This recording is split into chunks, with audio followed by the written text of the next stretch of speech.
Hey, good evening. Welcome back to Mind Matters. Valentine's Day is Friday. We've been talking about love and mental health. We've been talking about love and relationships and self-love and how self-love is the basis for mental well-being.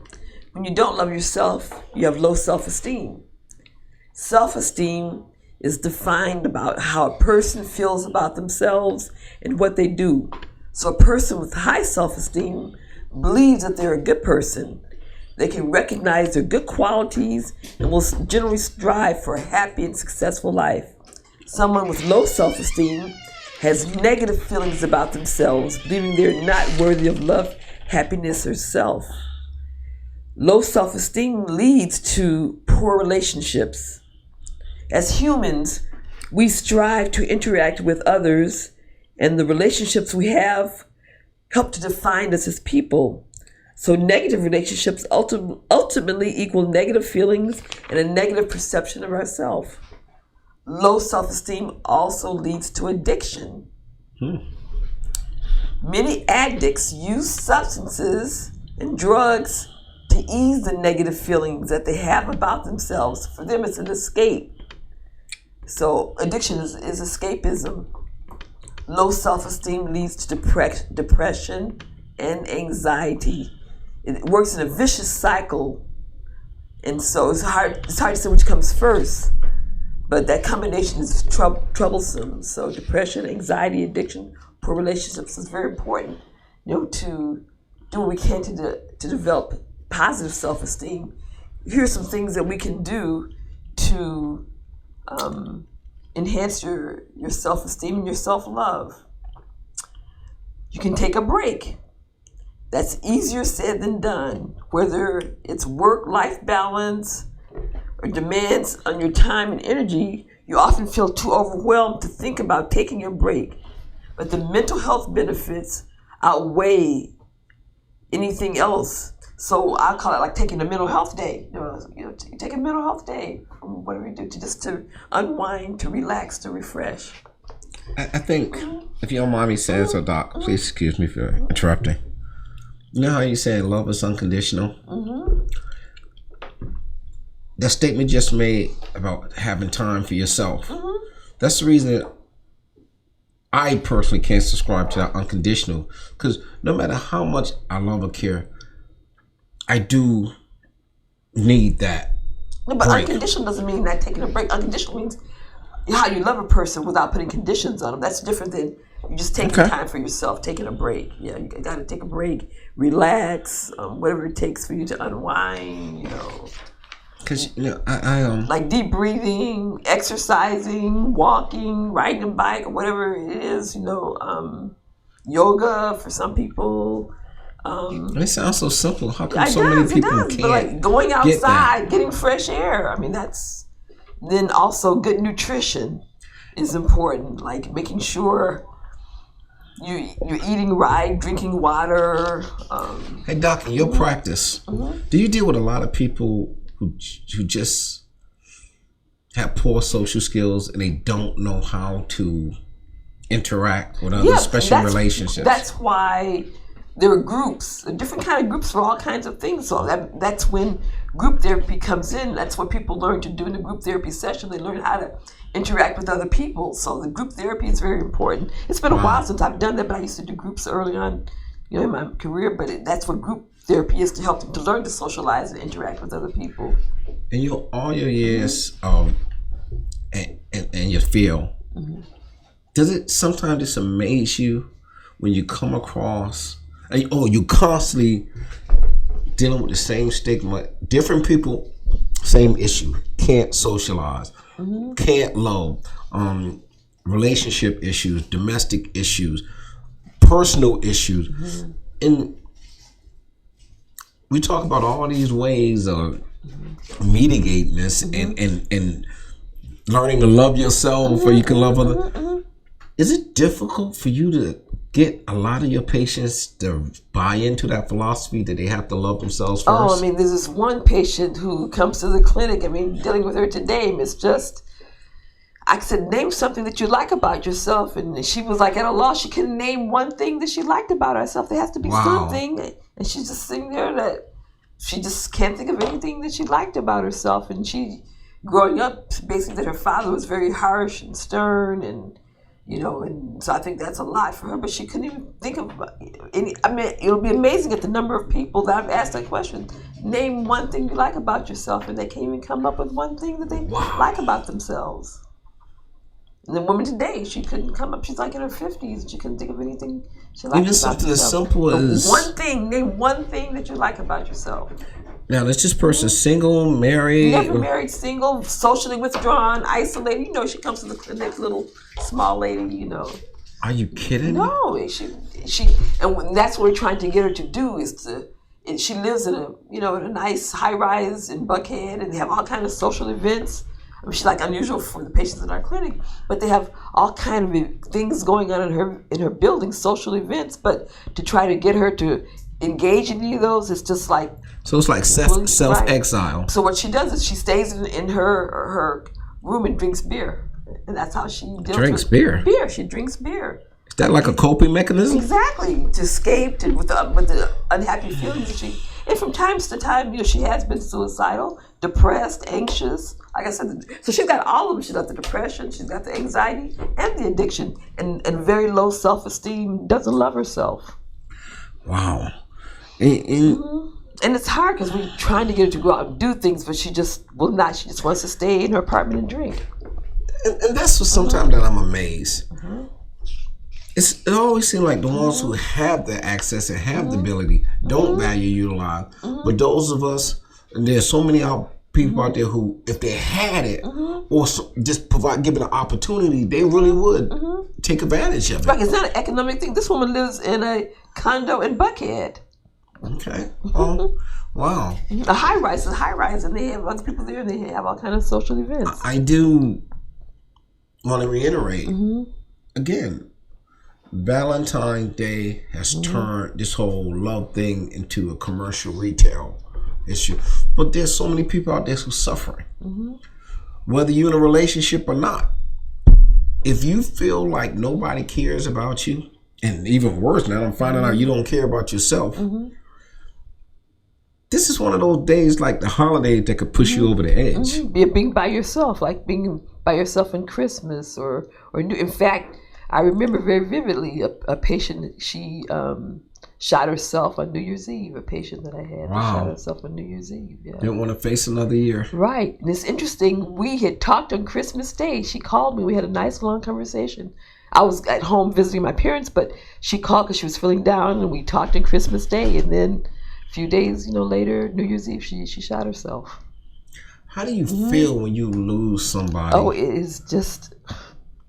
Does it take an emotional toll on you to the extent where... Yes, it does. Because I get, attached to the people that I work with. So there's I get attached. It's not like I'm some just cold figure.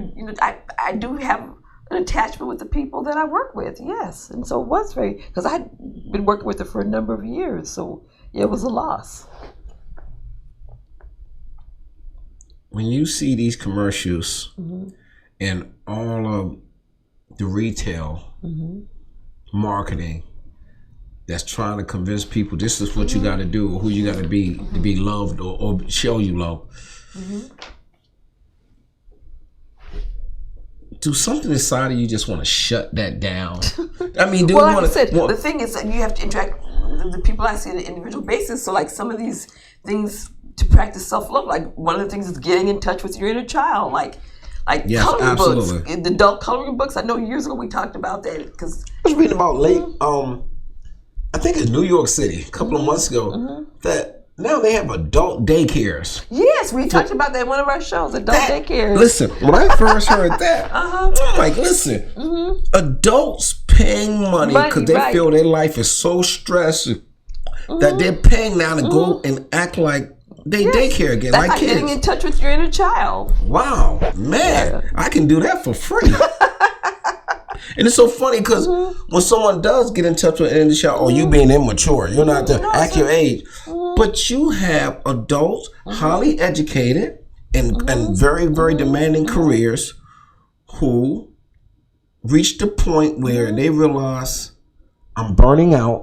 But you go to the bookstore, like was it Barnes and Nobles? They've got coloring books for adults. That and it's funny. Again, we're so much more technologically advanced than ever, but yet people suffering from basic socialization skills and self-esteem issues that you would think now we would have been able to, get past that hurdle. But so another thing you can do in terms of self-love is just writing, whatever your thoughts are, writing poetry. Like a journal? Or writing a journal. For me, I haven't done it in a while, but I used to write poetry, and I used to go to open mic nights and do poetry. Really? Yeah, I did. There was was at that Patty Cafe back in the day? Patty Hut Cafe. You know about the Patty Hut Cafe? Wow. Doug, I'm impressed. You know about the Patty Hut? Yeah, I used to go there. I used to enjoy going there for amateur night and open mic. Every week. I used to be open mic nights at Patty Hut Cafe. I sure did. Now, I haven't been there yet. I don't even know if it's still there because, no, they tore down that whole it's developed so much. Yeah, so when I went, it was in the mid-90s. I stopped going when it started to get too political and instead of people who was there one night when I was there, India Arie, before she became famous, she was there playing guitar. That's right into her social stat group right there. But I used to do, that was a way for me de-stressing and write. That was something I really enjoyed, just writing the poetry and performing at the open mic night. That was something I really enjoyed. That for me. Creative writing was my favorite subject in school. Did you ever participate in the open mic? I did not do the open mic per se, but I used to love to go. The young lady I was dating at the time was very much, and very creative, very smart, and she that was her thing, and I enjoyed it because it made her happy. When she was happy, I'm happy. I wonder if we were there during the same time. If you ever heard me perform, because I'd come there and do my poetry. If it was in the early 90s, I haven't moved to Atlanta yet. Oh, okay. It was like up until maybe 97 is when I stopped going. And that, 95, 96, 97. It's funny because when I first came to Atlanta, end of 94, going into 95, and I went into the police academy in 96. But in between that, I was a courtesy officer for... And I had braids then. I had long braids. I had braids. Doc, you had them Sinead braids. They called them Trini braids. As a matter of fact, they were called Trini braids. Trini, okay. Like Trini braids.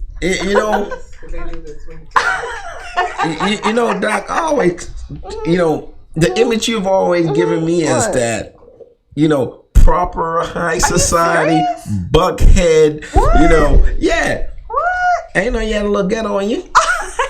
You learn something new every day. Yeah, I used to go to Patty Hut, yeah. So you are hood. Yeah, I miss that place, yeah. And it's cool because, man, I... Actually, my son worked there. He worked there making, what were those different drinks? I can't remember, like some of those... Caribbean drinks, I can't remember. Only drink I remember, the ice is a Long Island iced tea. No, the Caribbean drinks. They were you mean like the Mai Tais and the Bahama? No, not alcoholic drinks. They were like juices. They were Caribbean. I forgot what they were called, but different. What you talking like pina coladas or the non-alcoholic? No, they're not. But they were like juices, Jamaican, Caribbean juices. But I can't remember the names of them. They were natural juices, Caribbean juices. Yeah, when we come from, they could just call it juice. Well, y'all make juices with different. Well, I have to ask them, but I can't remember what they were called. Yeah, I mean, and it's so funny when you talk about love again, being a part of a good social group. Yes, exactly. A good social group. Yes. My significant aunt, my girlfriend, I guess fiance at this point in my life now. What I love about her too, and I'm using love in terms of something like I like, not another component like Google love, is when we feel like going out, going to a bar or going to a club or hanging out with friends, we go and we enjoy it. And don't get me wrong, I mean, we really have a good time, but it's always on our terms. And that may sound a little selfish, but every invite that comes to you doesn't mean you have to run down the street and be a part of it. We love the fact knowing that, hey, you know what? We really enjoy that chill time too. After a long, stressful work week, and sometimes we just want to relax with each other. Yes. And That's when we have some of our most intimate conversations. One of the things I can tell you that I'm learning that love is, when you're looking at that long-term loving somebody, you got to learn how to fight fair. You're going to have the moment. Love is tough, people. Love is being flexible. Love is really. So you know what love is. At the beginning of the hour, you're saying you didn't know what love is, but you're well, you know, it's funny. And that's what I kept telling you. My whole perception has changed over the years, because now it's not about me, but you really have to look at yourself before you respond to something or go on attack. And when I say learning to fight fair, first of all, you don't say things to your significant other that you really don't mean. Especially derogatory, disrespectful stuff. Second, you don't call each other names and now try to tear down.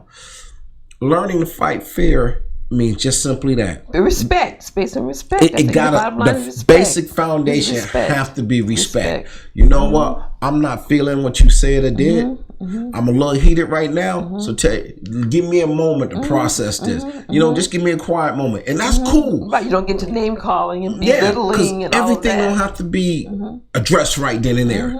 And then when you ready to approach it, where you can still calm yourself, and believe me, I don't care how much you feel you're right in a situation. You lose control when it starts to escalate in a negative way. You can only control one person in a relationship. That's yourself. Exactly. You can intimidate and force your significant other, but at what cost? If you don't care about them, then you ain't going to respect them anyway. But if you care, you learn not to say things you don't mean. You learn to not respond in anger. Most importantly, you got to ask yourself now, what's the big picture here? Am I in this conflict just to create more conflict? Or am I like, listen, whatever it takes to resolve it. Okay, we know there was a mistake made. Whether she did it or I did it, come on, listen. First of all, if it's my mistake, men, brothers, listen, I'm telling you, I don't care where you're from, who you are, you got to learn to say, I'm sorry. Women of all walks of life, throughout life, we've been taught women mature and smarter than us men. What's true? If y'all so smart, some of y'all got to let them know when to let it go. You don't keep badgering and pushing a person until they respond in such a way you're like, oh, I can't believe you did that. Then don't create that environment. I will never condone or accept domestic violence on any part, male or female. But in relationships, each party had got to make a mental note not to kick the other person when they down. It has to do with respecting yourself and the other person both. Yeah, instead of the, you stupid this or you know, sometimes I go, really? What was you thinking? You know what I mean? What was you thinking? And if the other person stopped and if you don't attack them, they go, you know, I really wasn't, because I mean, I should have known better. But if you be like, you're so stupid, blah, blah, blah, then the whole issue of whatever you're arguing about it becomes secondary to the fact that you're calling the names. That's what I was saying. When the parents are calling the children names, it's just yeah, it helps and it goes back. Reduce your self-esteem. I want to get back to some other ways you can practice self-love. Get in the rest, going to bed, getting enough sleep. That's a way to. What does getting enough sleep got to do with self-love? It does. You're taking care of your body, getting good enough sleep. This is 1 in 3 adults don't get enough sleep on a regular basis. 1 in 3 adults. That means getting at least 7 hours of sleep. You know, because when you're sleep deprived, your physical and mental health suffer. I'm gonna have to say this for those of us who think some of this stuff is a little corny, and scientifically you may be right, Doc. It's just difficult. Sometimes I equate, well, I ain't getting enough sleep, so I can't love nobody. No, love affects your love myself. Physical health, and yeah, it's a way of showing self-love. Because I tell you, I got a comfortable bed, and I love that bed. Just like getting, the right nutrition, the exercise, all that self-love, taking care of yourself. but it's shown right now in the United States, America, they say a majority of the population is obese. So that means we're not getting enough sleep. Exactly. We're overeating. Everything that you just said that's important for us to love ourselves. Not getting enough sleep does trigger overeating, and obesity is tied to not getting enough sleep. Do you think sometimes, Doc, with all these so-called scientific or medical reasons why they say, well, if you don't do this, then you're not capable of doing that? Regardless of whether a person get enough sleep or what they eat or where they live or what community or if they receive love or not growing up as a child, is it plausible that some of us could just be happy with life? Some of us could just, even if we got all these factors working against that we don't do, isn't it a stigma itself sometimes, a stress is saying, well, I know I don't do this, so I guess I'm not going to be loved, or I can't love myself. At what point do all these conditions really start to become an issue themselves to somebody? I'm not sure what you mean. I don't eat right. I don't get enough sleep. But it's just a matter of trying to do the best you can to take care of yourself. But can I still love me without eating right? Can I love me with just working on 2 hours of sleep? Not really. If you respect and love yourself and your body, then you'll treat it with respect and love. But isn't how I feel about me mentally and positive is more important than what I eat or how much I sleep? But if you have positive regard for yourself, then you'll treat yourself as your body is a temple. Now you sound like one of them health nuts. And I'm sorry. To me, I eat what I want to eat. Sometimes, the minute I lay down, it's time to get up. But at the end of the day, I still love me. I love me because it's a state of mind. And it's funny how some people got to work to try and love themselves. Every day they got to remind it.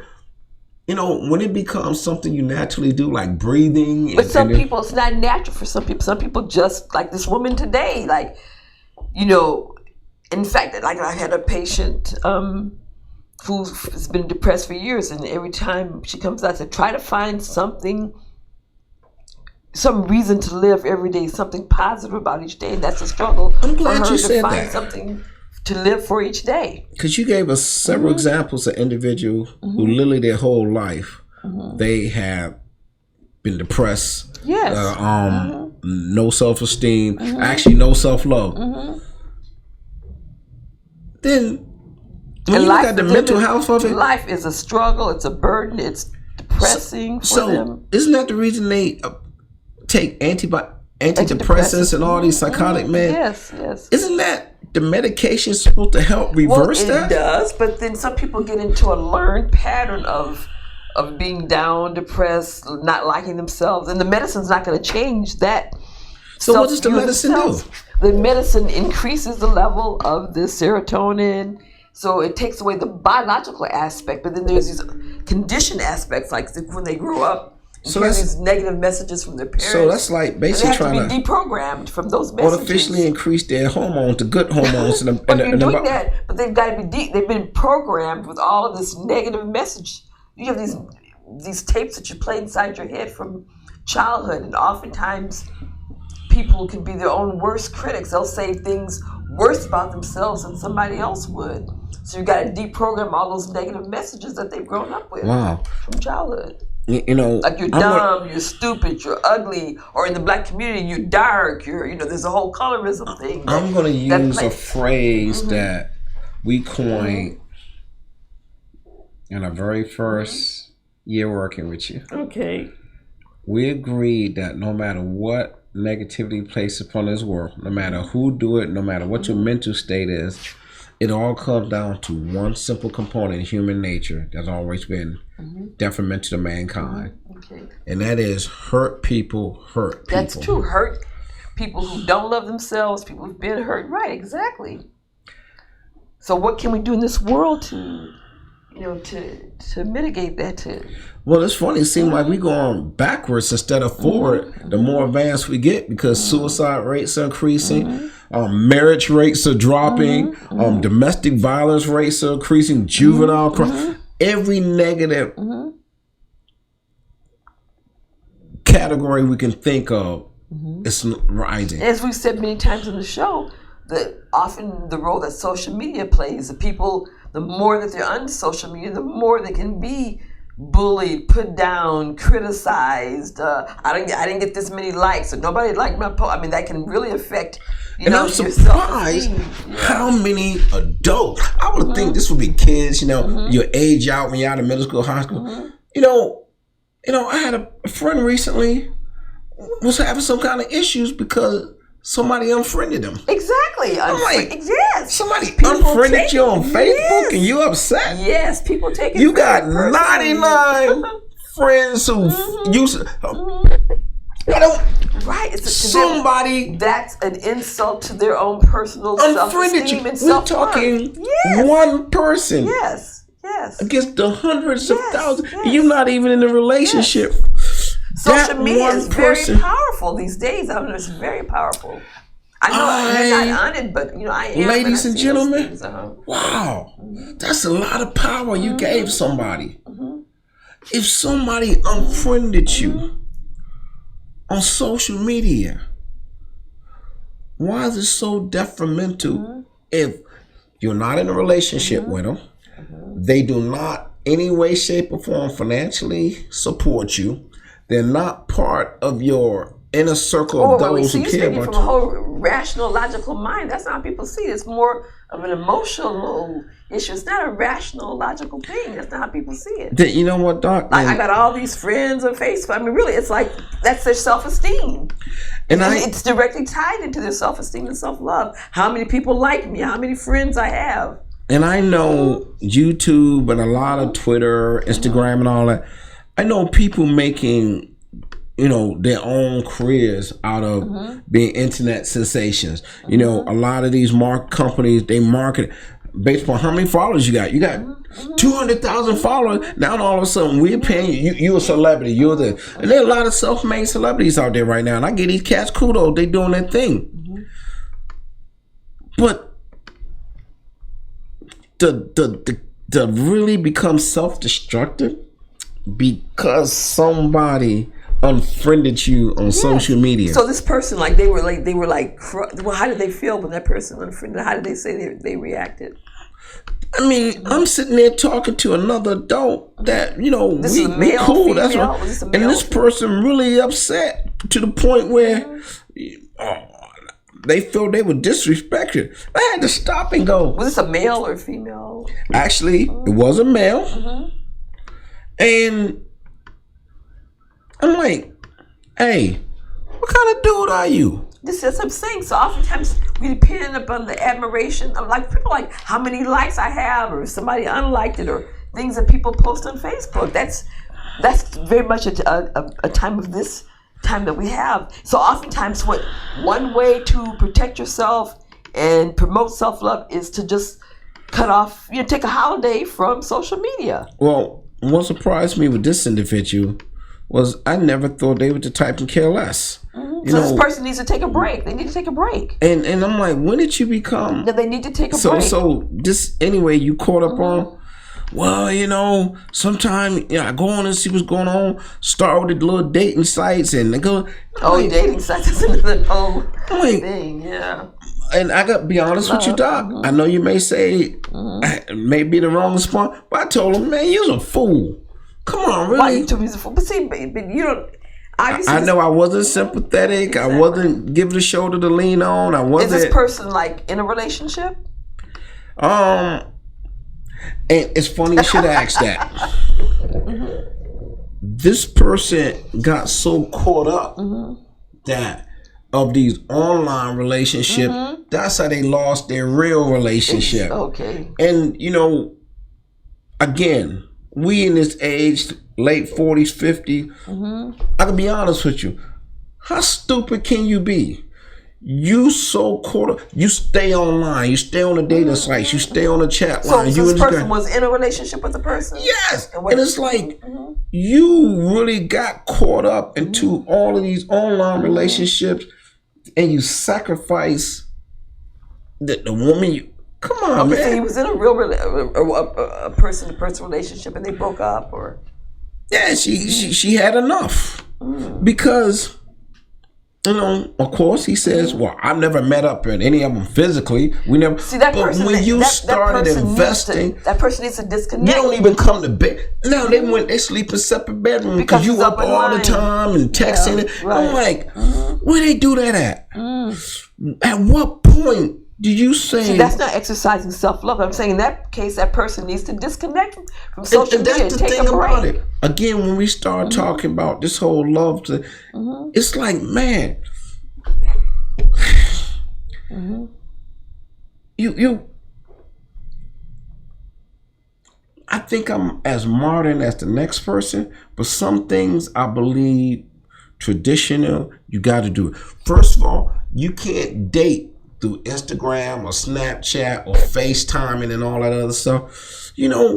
I'm in restaurants and sometimes I see couples sitting at the table and everybody on their cell phone.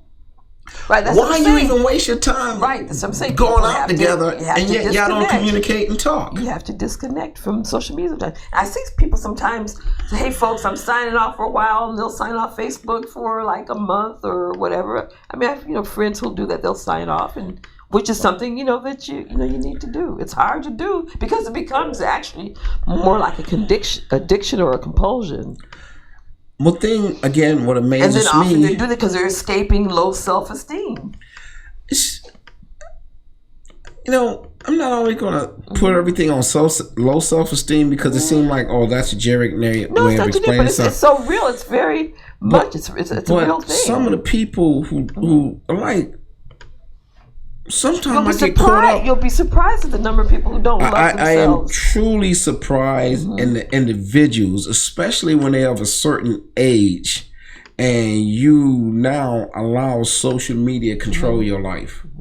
You so caught up into somebody unfollowing you, that you upset. What I'm saying? That person needs to disconnect. They need to disconnect from the social media, the dating sites, or whatever, because it gives them a false sense of their self-esteem, and so when somebody, unfriends them, that affects their self-esteem. So they need to disconnect because they're building their self-esteem on all these people who are following them.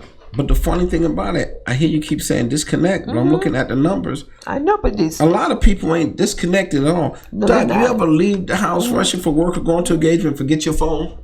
No. Okay, see? Nope. See? Listen, I admit, but for me, I'm one of those, I'll be halfway to work. No, I never forget my phone. I always have my phone. I carry it everywhere I go because I guess being in my professional people, I might get calls for all kinds of things, or text or whatever. But when do you disconnect, madam? Inquiry minds want to know. Cuba or when you're traveling. But you're usually with a social group or you have a purpose. So you still socializing. Yeah, I'm socializing, but I'm not connected to the phone. Cuba, the phones didn't work. When I was in the safari, you couldn't have a phone. Now, I'm going to admit to you, WCEG family, listen, I know we got the hands-free law and you shouldn't have your phone on you, and we got so many accidents in Metro Atlanta, and it's not only because most of you people here can't drive, but distracted driving because we're constantly checking this phone. That social net, whether it's a loved one or keep on with school, it's funny because those phones is really taking the place of being able to just simply talk anymore. Oh yes, they have. People got all kinds of courage and rap games when they're online. Parents who I said someone, they gave each child an iPad and they were watching some movies, and that's the babysitter instead of human interaction. You ever watch on MTV the show called Catfish? Oh yeah. I stumbled on it because I heard, talk about it. I thought it was stupid for a long time. Yeah.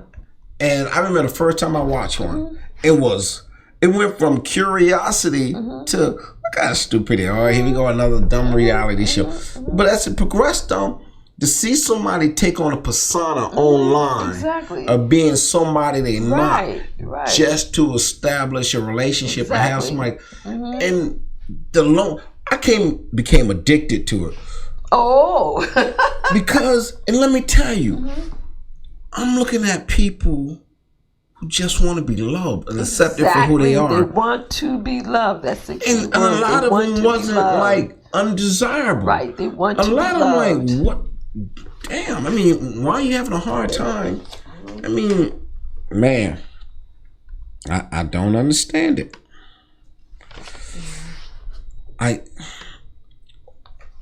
looking at it now, and I'm trying to find the ratio of male to female who really suffer the most, and trying to find love. Because, I'm always hearing women tell, ain't no good men out there. Well, you ain't looking hard enough. I know a lot of great brothers. Then I hear a lot of my boys talk about, oh man, all these women ain't no good women. Again, what you looking for? And first of all, here's something is a question. If a person gets upset with you for not responding to a text or their call, but see you posting on social media and calls you out for not responding, are they in their feelings? Okay. Say that again, but say it nice and slow. If a person gets upset with you for not responding to a text or their call, but you see them posting on social media and they call you out for not responding, are they in their feelings? Okay. So, for my brothers, African American males, if that person who's calling you is a black woman, oh no, I can assure you, you're going to have problems. Nothing good is going to come out. And I'm saying that. I'm not a poster. I'm not a Facebook. But I just happened to be in the vicinity recently when that very thing happened.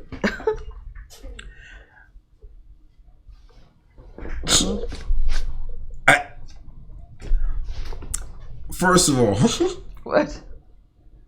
If you post that regularly, then you really need to disconnect.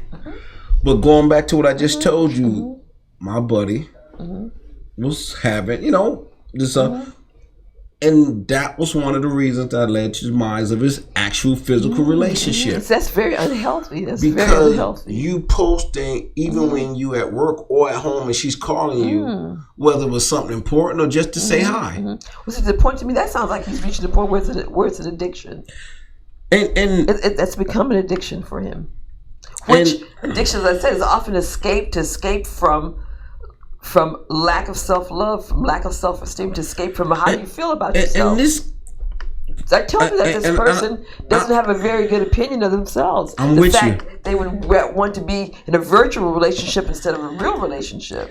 I'm with you, Doc, and I follow you, but I honestly got to say, this person, it was really for the joy of it. And when I say the joy of it, it's like, at one point in time, if somebody would have told me, oh, you cheating if you talking to somebody online or whatever, I'd have been like, that is stupid as all outdoors. If you're not physically involved, then you're not cheating. But no, there's emotional. And that's, that's what I'm getting at. And it's like, cheating. Yeah, because when you start giving more attention to your online relationship, to an actual physical relationship, and somebody you in house There's with, something wrong with that picture. it's like, come on, wrong. You so caught up. Oh man, it's fun. We do this. That's not fun. No, but that tells me whatever that person is, they have some issues or fears about being in a real relationship, and this virtual relationship is safe. They don't have to interact on a one-on-one basis. On the virtual, you can type in whatever you want. You can create your own persona. You can be a smooth talker online about what you talk. But Doc, and this is where it gets a little crazy for me. These social media sites. Hell, I'm bugging to discover. I was listening to one of the radio stations one morning on the way to work, and they were like, "Yeah, there are more married people on social media sites than single people." Man, I almost had to pull over, and I'm like, I gotta hear this. They have these group discussions again when people call. There are more married people on social media sites than single. You talk dating sites? You mean like dating sites? Yeah, that's what I mean. The dating sites, So how do you know that they're married? Or they did some kind of study. Apparently, they conduct polls, and a lot of people are blatantly honest. Okay. And as of, I think it was 2003, about 3 years ago, reading the AJC, the Atlanta Journal-Constitution, they had, one of their articles saying as of 2017 or so, that there are more people living together, or as they say, shacking, and the old folks say, than married in this country than ever. That marriage rates are declining. Again, from your perspective as a professional in the field of human behavior, Doc, what's going on? Well, it sounds like for whatever they want to do, that they don't have to have a commitment. It's easy to dissolve at any point. That the lack of commitment, for whatever reasons. So is it lack of commitment? I used to be told that a lot too, because I'm dating, I'm enjoying it. No, never had a desire to be married. That's not a priority for me. It was always told, you just got a lack of commitment. You just like all them other men. Y'all don't want to commit. Some people don't. They're fearful of being, because they feel like they're tied down and they don't have the freedom or whatever. So that is a true fear that some people experience. Isn't it funny now that that's the current trend, relationship trend? There are more people in relationships but don't have a desire to be married. I find that quite interesting, because like you said, relationships become like transient now. You know, who was I hear this? Okay, there's a patient that I have, and it's interesting. She's been in a relationship with this man. They've been together like 15 years. They have 2 children. But he's never talked about wanting to get married, and she wants to get married, and she's thinking about leaving the relationship at this point because she wants to be married, and he has no desire to be married like this after 15 years and 2 children later. That's weird, because no, not because of the years in a relationship.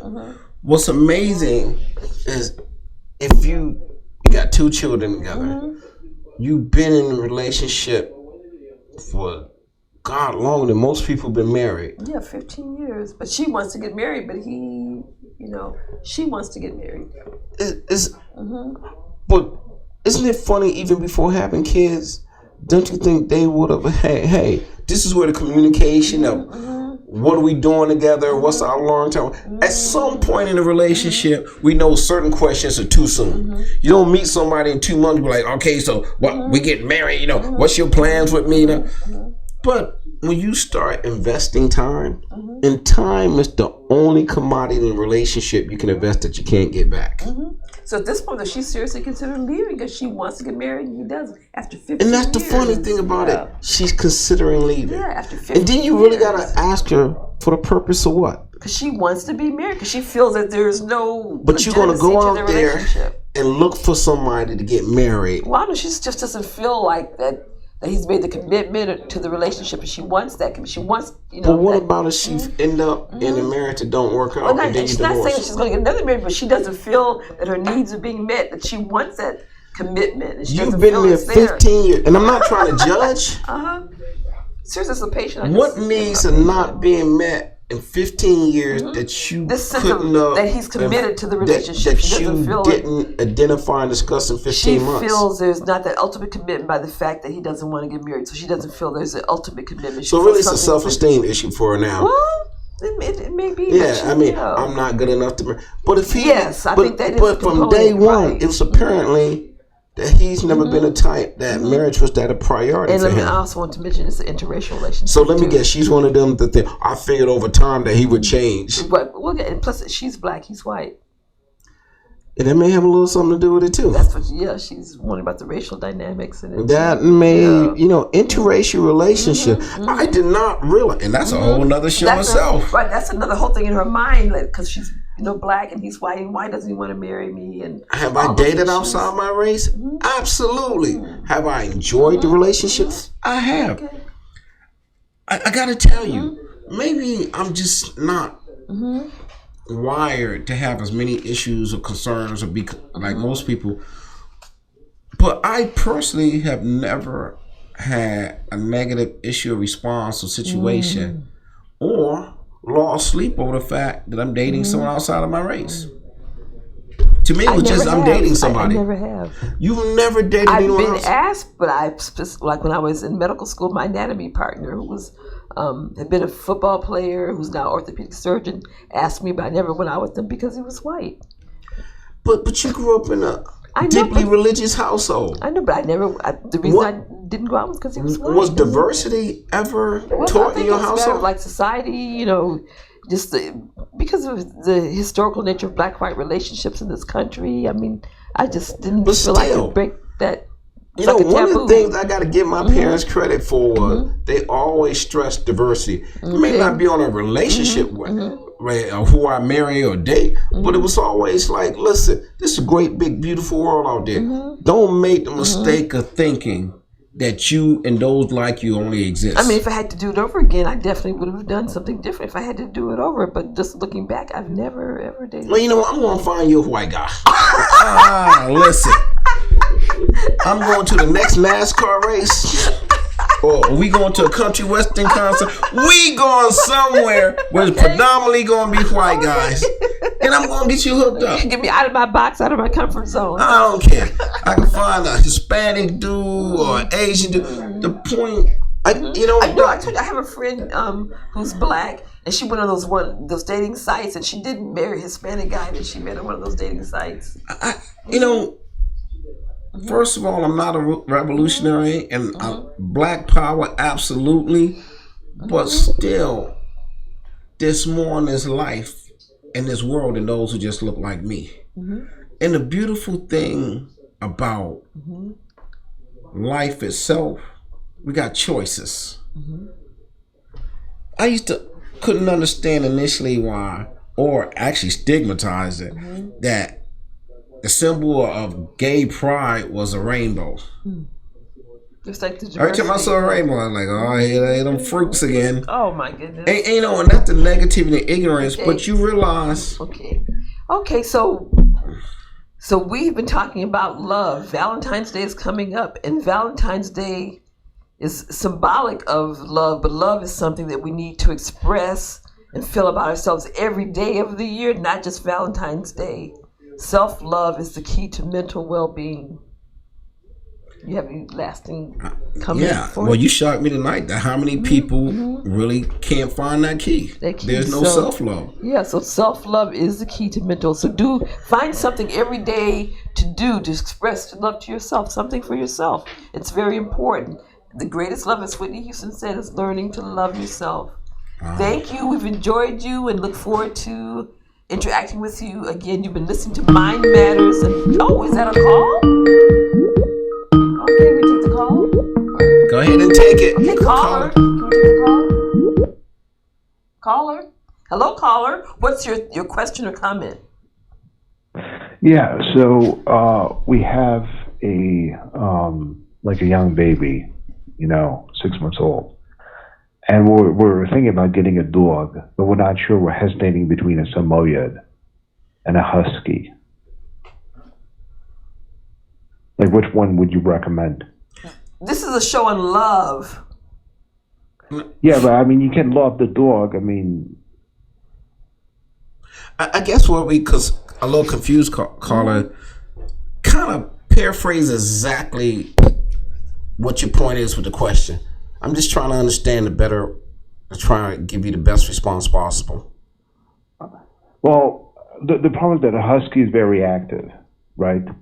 Whereas Samoyed is a little bit more passive, but requires a lot of care in terms of they leave hair all over the place.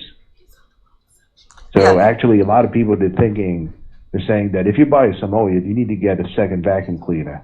Okay, an industrial one. Sir, I think you're on the wrong show because we've been talking about love, so I'm not sure which show you're calling into, but this is a show about love, so sorry though, but this is the wrong show to answer that question. And it's a mental health show, but thank you anyway.